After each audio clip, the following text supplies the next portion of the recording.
we tried to in the recount, they counted the votes prior to the recount to make it match the machine count. And it didn't, it just proved that, I don't know why they keep revisiting that, because the audits can be easily attacked as well.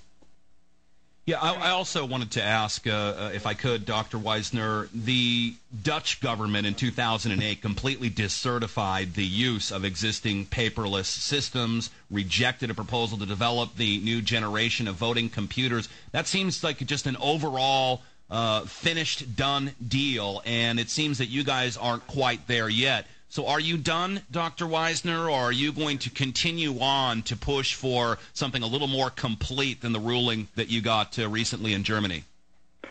I believe the ruling is very strong, and I believe the appetite of the government to actually introduce e-voting again in the near future is relatively low.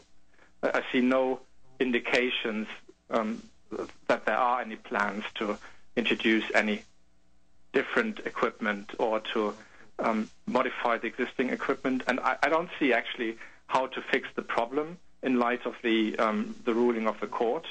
The ruling gives a number of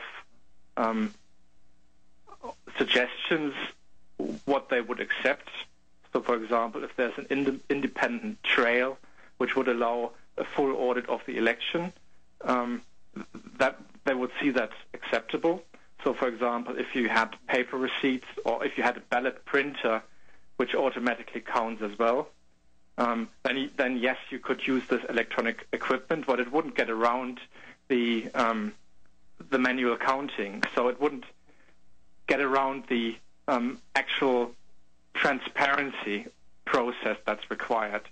So yes, you could have probably your results quicker with using equipment, electronic equipment, but it would destroy your business case, because in the end you would still need to do the hand counting. So the benefit of the e-voting process would be marginal at full cost, and I just don't see that happening. I want to thank you for being here and let both you know, Bev Harris and Kathleen Wynne. I think we have about 5 or 6 minutes left with Dr. Wiesner, so if you all want to finish up and ask any exit questions, this would be a good time. Well, one question that was, of course, the disability community has been used here, exploited, I would really say, to introduce e-voting, saying that the e-voting is necessary for the disabled. Do you have that argument in Germany? Yeah, I think the vendors tried to bring that argument at the table, but it didn't become big. I believe there is, yes, machines can help in certain situations, but there is no one solution fits all or helps everybody, and there is other ways to solve that. For example, you can probably missing vocabulary here. You can there are mechanical aids for example, blind people, which can make blind people vote on a ballot paper, and I think there are a number of ways that you could use to get around this argument, and technology is not the only solution here. Very good. Again, for what I do, I have to say I really appreciate what you have done there in Germany. I think it was brilliantly crafted and executed, and I hope to see more of that, more people following your lead around the world. Well, I would be glad to see you guys being successful with your campaigns, and I'm sure in the end there is the fact that elections need to be transparent and need to be observable is generally accepted across the world, and it is something that needs to be defended everywhere, and democracies do not maintain themselves, that they need to be defended every day. Well, one last thing to let you know what we're dealing with now, Dr. Wiesner, is Vote Rescue, a local election reform group here in Austin, did a big presentation to their study group that their election official allowed them to have just recently. And at that presentation, to tell them that public counts are the way to go, not the machines.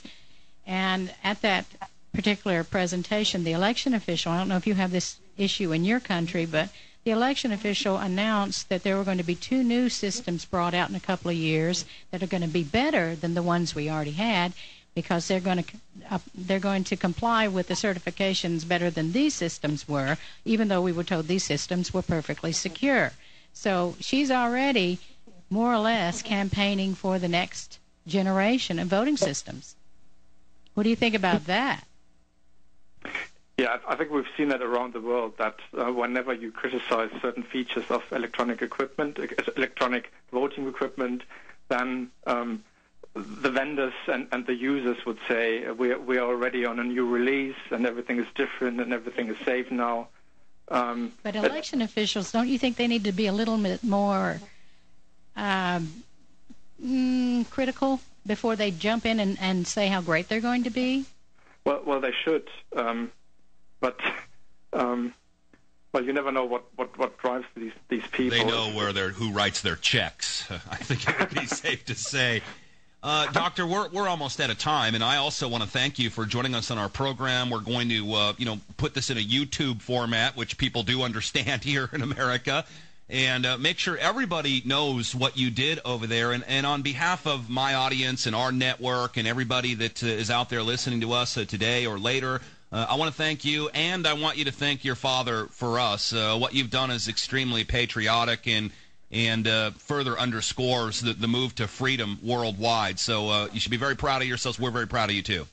Thank you very much. Thank you, Dr. Wiesner. Thank you. Bye-bye. Thank you. Well, ladies, very good. That was extremely important. I think we made a lot of good points, asked some very relevant questions, and here is a model in which we could follow. We'll come back now for the next 30 minutes, and we'll discuss exactly how we can accomplish that and some of the open hypocrisy by the ruling parties in this country. Stay with us, folks. AmericanFreedomRadio.com. I'm Jack Blood. Myself, my guests will join you right after this. Peace.